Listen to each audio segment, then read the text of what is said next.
જી સાહેબ, ખેડા જિલ્લાનું સામાન્ય પ્રવાહનું અને વિજ્ઞાન પ્રવાહનું શું પરિણામ આવ્યું છે, શું કહેશો?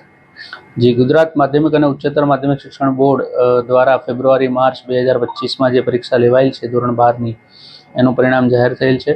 ખેડા જિલ્લાની જો વાત કરીએ તો વિજ્ઞાન પ્રવાહમાં કુલ 2039 વિદ્યાર્થીઓ પૈકી 2037 વિદ્યાર્થીઓ ઉપસ્થિત રહ્યા હતા પરીક્ષામાં. તે પૈકી 1521 વિદ્યાર્થીઓ પરીક્ષા પાસ કરેલ છે. ટકાવારીની વાત કરીએ તો 74% જેટલું પરિણામ એમને પ્રાપ્ત થયેલ છે. અને વિજ્ઞાન પ્રવાહની અંદર જિલ્લામાં કુલ 16 વિદ્યાર્થીઓએ A1 ગ્રેડ મેળવેલ છે. સામાન્ય પ્રવાહની વાત કરીએ તો 11,601 વિદ્યાર્થીએ આવેદનપત્રો ભર્યા હતા. તે પૈકી 11,522 વિદ્યાર્થીઓ ઉપસ્થિત રહ્યા હતા. એ પૈકી 10,069 જેટલા વિદ્યાર્થીઓ પરીક્ષા ઉત્તીર્ણ કરેલ છે અને 88% જેટલું પરિણામ જિલ્લાનું આવેલ છે.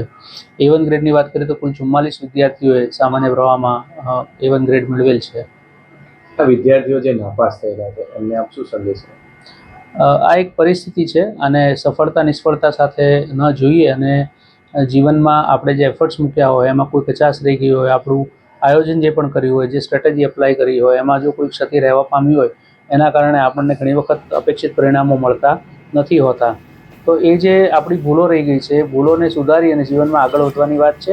એમની સફળતા નિષ્ફળતા દરેક તબક્કે શાળાના શિક્ષકો, જિલ્લા વહીવટીતંત્ર, શિક્ષણ વિભાગ, માતા પિતા સૌનો સાથ સહકાર એમને સંપૂર્ણ મળી રહેશે. એટલે જીવનના નવા લક્ષ્યાંક સાથે, નવી સ્ટ્રેટેજી સાથે, નવી ઉર્જા સાથે એમને શરૂઆત કરવી જોઈએ.